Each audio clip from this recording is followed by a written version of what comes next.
पर्वतीय गांधी इंद्रमणि बडोनी की 27वीं पुण्यतिथि पर आज माल रोड स्थित इंद्रमणि बडोनी चौक पर उनकी प्रतिमा पर पुष्पमाला चढ़ाकर उन्हें भावपूर्ण श्रद्धांजलि दी गई तथा प्रदेशवासियों से बडोनी के विचारों को आत्मसात कर जीवन में अपनाने का आह्वान किया गया।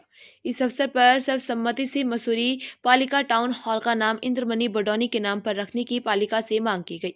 आंदोलनकारियों ने प्रदेश सरकार पर पहाड़ के महापुरुषों की उपेक्षा का आरोप लगाया। इंद्रमणि बडोनी विचार स्मृति मंच मसूरी के तत्वाधान में यहां माल रोड स्थित बडोनी चौक पर श्रद्धांजलि कार्यक्रम का आयोजन किया। इस अवसर पर समिति के सचिव एवं राज्य निर्माण आंदोलनकारी प्रदीप भंडारी ने राज्य सरकार पर उत्तराखंड के महापुरुषों की उपेक्षा का आरोप लगाया। उन्होंने कहा कि अन्य प्रदेशों में जन्मे राजनीतिक व्यक्तियों की जयंती का पुण्यतिथि को राज्य सरकार के मुख्य बड़े जोर शोर से मनाते हैं, मगर स्थानीय महापुरुषों की उपेक्षा करते हैं।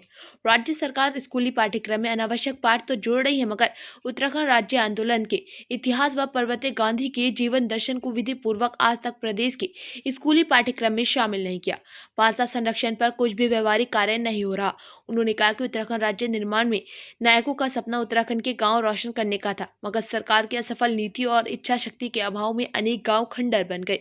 पहाड़ के कई हजार स्कूलों पर ताले लग गए। उत्तराखंड राज्य और संस्कृति के गीत गाने वाले नेता और कलाकार सब देहरादून में ऐशो आराम की दुनिया में खो गए हैं।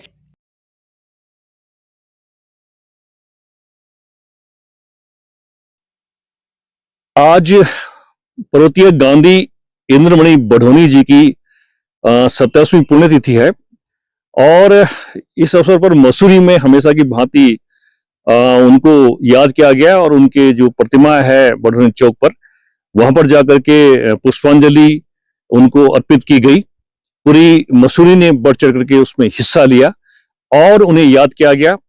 और इस अवसर पर जो हमारे मंच के तमाम पदाधिकारी हैं और जो वक्ता है, उन्होंने एक मांग रखी है मसूरी नगर पालिका से कि जो नगर पालिका का टाउन हॉल है, टाउन हॉल का नाम जो है इंद्रमणि बडोनी जी के नाम पे रखा जाए। देखिए, इंद्रमणि बडोनी जी एक राजनीतिज्ञ से बढ़ करके एक कलाकार थे। माधव सिंह भंडारी को जो उन्होंने एक राष्ट्रीय स्तर पर एक पहचान दी, उसके लिए काम किया, वो बडोनी जी ने किया। उन्होंने लगातार जो है सांस्कृतिक गतिविधियां पूरे प्रदेश में, पूरे देश में आगे बढ़ाई। उन्होंने बहुत सारे जो हमारे पर्यटन स्थल हैं उनका विकास किया, उनका प्रचार किया। और जो हमारा केदार नृत्य है उसे गणतंत्र दिवस की परेड में दिल्ली में दिखाया प्रधानमंत्री के सामने। तो उत्तराखंड की जो संस्कृति है उसका प्रचार प्रसार उन्होंने बड़े स्तर पे किया। बहुत सारे गीत लिखे, बहुत सारे नाटक लिखे, नाटक किए।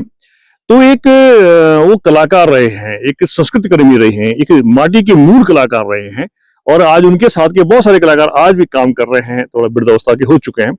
तो ये मांग की गई कि जो टाउन हॉल है, जो विशेष रूप से जो सांस्कृतिक कार्यक्रम के लिए ही वो बना है, तो उसका नाम जो है इंद्रमणि बडोनी जी के नाम पे रखा जाए। ये एक वहां पे मांग रखी गई है और जो वहां के स्थानीय सभासद हैं अमित भट्ट जी, उन्होंने इस मांग को अच्छा माना और ये कहा कि समिति लिख के दे, पालिका में जरूर चर्चा होगी। तो समिति अभी अध्यक्ष जी के नाम इस पत्र को भी देगी। और ये मांग की गई कि इसी प्रकार से पूरे प्रदेश में भी जो है बडोनी जी के नाम से बहुत सारे संग्रहालय, बहुत सारे पार्क होने चाहिए, ताकि हमारी जो नई पीढ़ी है वो ढूंढे कि भाई ये जो बडोनी जी थे कौन थे, क्या विचार थे, इन्होंने क्या किया उत्तराखंड के लिए। तो ये सब मांग की गई। और एक मांग सरकार से ये भी की गई, क्योंकि सरकार की ओर से जो हमारे अन्य प्रदेशों के महापुरुष हैं उनके जो जयंती है या पुण्यतिथि है वो बहुत अच्छे ढंग से मनाई जाती है, लेकिन जो हमारे प्रदेश के हमारे महापुरुष हुए हैं उनकी जयंती थोड़ा सा उदासी देखी जाती है। तो ये मांग की गई कि उनकी जयंती, उनकी पुण्यतिथि भी सरकार को जो है बहुत उत्साहपूर्वक मनाना चाहिए। और साथ में ये मांग की गई कि इंद्रमणि बडोनी जी का जो जीवन दर्शन है बहुत उच्च है, मानव हित का है, पूरी दुनिया के हित का है, शांति का उन्होंने हमेशा पैगाम दिया है। तो वो आगे